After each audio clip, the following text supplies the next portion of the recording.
My mother-in-law looked at me across the Thanksgiving table and said, "Sign it before dessert, or I promise you, my son will have this marriage annulled by Monday morning." She never raised her voice. She didn't need to. What she didn't know was that I had been waiting 3 years for this exact moment, and I was the one holding all the cards. My name is Clara Whitmore. I was 31 years old. 3 years into my marriage, on Thanksgiving night, my mother-in-law placed a 14-page postnuptial agreement next to the cranberry sauce and told me to sign it, or her son would have our marriage annulled by Monday morning. She never raised her voice. That was the thing about Margaret Holloway. She didn't need to. Before I tell you what I placed on that table instead of my signature, and why 20 minutes later 2 black SUVs were blocking the driveway, hit like and subscribe. Drop your city and your local time in the comments. I read every single one. Let me take you back to that night. The long mahogany table at the Holloway estate was set for perfection: ivory linens, gold-rimmed china, fresh flowers flown in from somewhere warmer.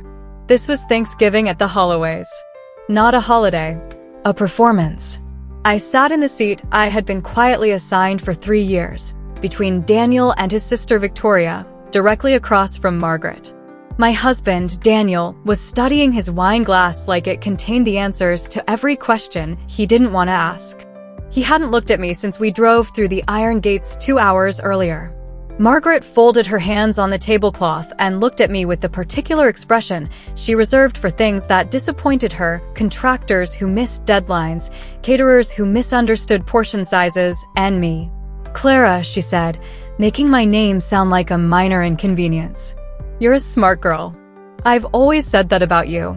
You're smart enough to understand what this family represents.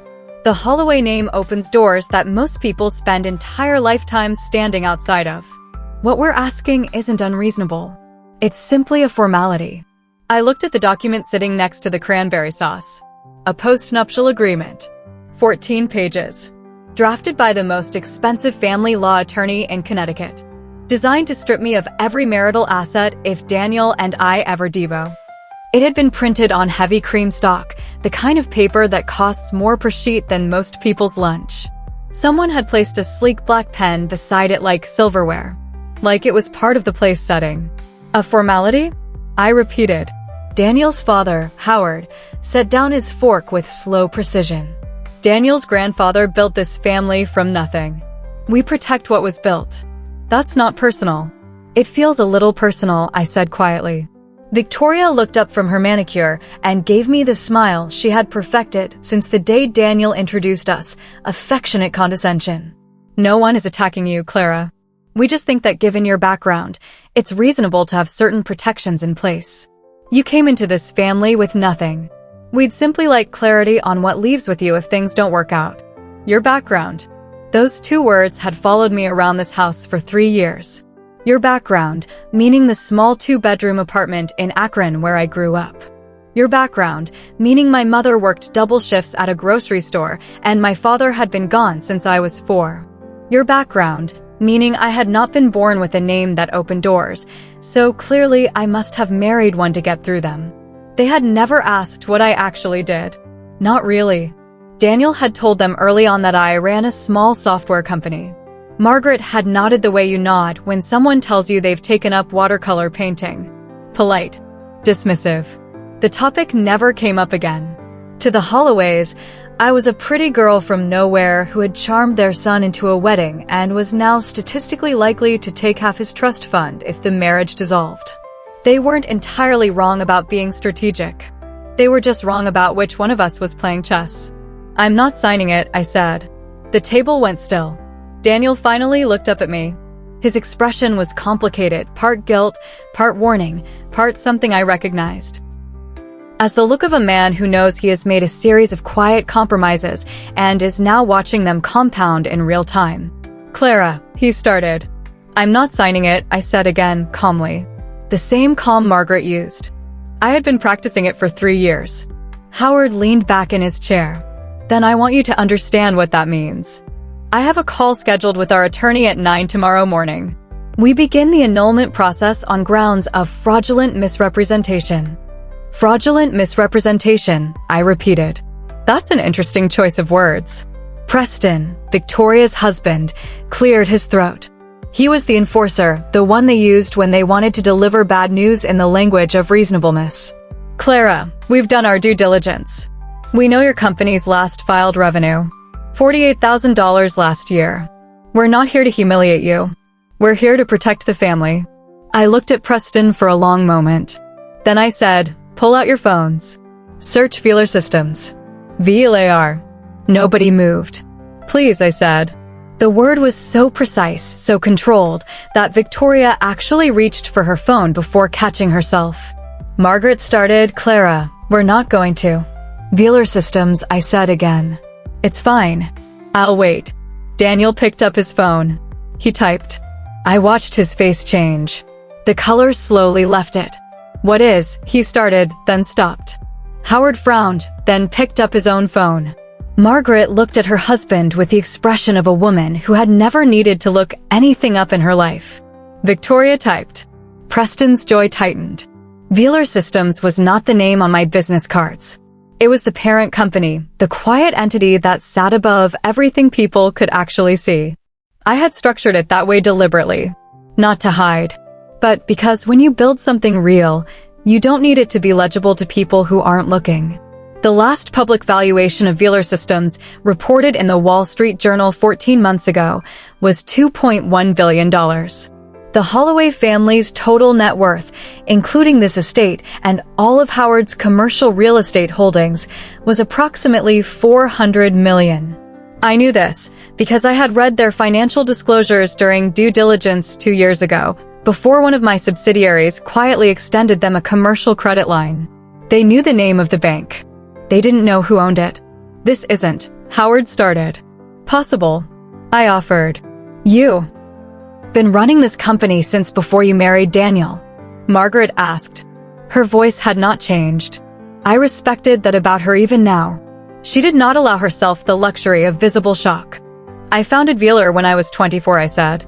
The $48,000 on the filing Preston mentioned belongs to a shell entity I used for administrative purposes. It has nothing to do with the operating company. I picked up the postnuptial agreement and held it for a moment. I understand why you had this drawn up. You thought you were protecting your family. You thought I was someone who had something to gain and nothing to offer. You thought the math was simple. Daniel whispered, how? It wasn't quite a question. It was the sound of a person's model of reality cracking. I looked at him. I never lied to you, Daniel. I told you I had a company. I told you it was growing. I told you on our third date, sitting on the floor of my apartment eating takeout, that I was going to build something that lasted. You laughed and said that was very ambitious of me. You never asked follow-up questions. Neither did your family. I looked around the table. That was the thing about the Holloways. You looked at me and saw a category. And categories don't require investigation. I reached into my bag and pulled out my own manila folder. I set it on the table next to the postnup. 18 months ago, I said, your family took out a commercial credit line of $12 million to refinance 3 Holloway Group properties. The lending institution was Meridian Capital Partners. I looked at Howard. In November of last year, I acquired a controlling interest in Meridian Capital, which means, as of that acquisition, I hold the note on your credit line. I slid a single document across the table. The line is in technical default as of 30 days ago. The balloon payment due in December was missed. Howard stood up. Sit down, Howard, I said quietly. The surprise of hearing it said that way, calm, final, made him hesitate long enough that he actually sat back down. You can't, he started. I'm not calling it, I said. I have no interest in destabilizing the Holloway properties. What I have is documentation. And what I want is for everyone at this table to understand what the actual math looks like. I turned to Preston. Since we're doing due diligence, the account you've been running through Trident Advisory received material non-public information about Pelios Pharma's FDA filing timeline. The source was a contact at Strickland Financial. Strickland was acquired by a Velar subsidiary in September. Their internal communications are now subject to our compliance review. I let that sit. I forwarded the relevant files to the SEC's whistleblower division 6 days ago. Victoria turned to look at her husband. Preston opened his mouth. Nothing came out. I stood up. I want to say something, and I want to say it clearly because I think it's the most important thing that happens at this table tonight. I looked at Margaret. I don't hate you. I'm not doing this out of hatred. I'm doing this because for 3 years I have sat in this house and let your family define what I was worth to you. And I kept my mouth shut because I thought if I was just patient enough, it would become clear on its own. I thought you would see it. I thought Daniel would see it. I looked at my husband. That document you put in front of me tonight, did you know about it? Daniel looked down at the table. Did you know about it? I asked again. They told me it was a formality, he said quietly. They said it was just to protect the family. I nodded. Yes, I heard. I picked up my bag. I'll be at the Whitmore Hotel if you want to talk. Genuinely talk. Not Holloway talk. Actual conversation. I'm still your wife. I'd like the chance to figure out if that means something to us independent of all of this. But that's your decision. I walked toward the door. Behind me, I heard the sound of the front doorbell. 2 black SUVs had just pulled up the long driveway. I didn't stop walking. Outside, the November air was clean and cold. The gravel was loud under my heels. I passed the first black SUV. A man in a dark coat gave me a brief nod. I nodded back. My car was at the end of the circular driveway, facing out. I had parked it there deliberately. I sat for a moment with my hands on the wheel, watching the lights of the estate in the rearview mirror. Every window was bright and gold against the dark. The house looked enormous and certain of itself. My phone buzzed. A text from my CFO, all clear on the Meridian documentation. Wall Street Journal wants a comment on the Trident story timeline. I typed back, Monday. And send flowers to the team. They've had a long quarter. I thought about calling my mother. I would call her tomorrow. She would say something that made the whole thing smaller in the best possible way. I thought about Daniel. I still believed the man I fell in love with was in there somewhere, under 3 years of Holloway gravity. Whether he could excavate it was not something I could do for him. I put the car in drive. The last thing I saw in my mirror as I pulled through the iron gates was the silhouette of the house against the dark sky, every window lit, the long empty driveway behind me. I didn't feel triumphant the way I thought I would. I felt the way you feel at the end of a very long project. The specific exhaustion of having finished something, and the particular lightness that comes after. That night, I didn't reclaim a seat at their table. I remembered I had never needed one.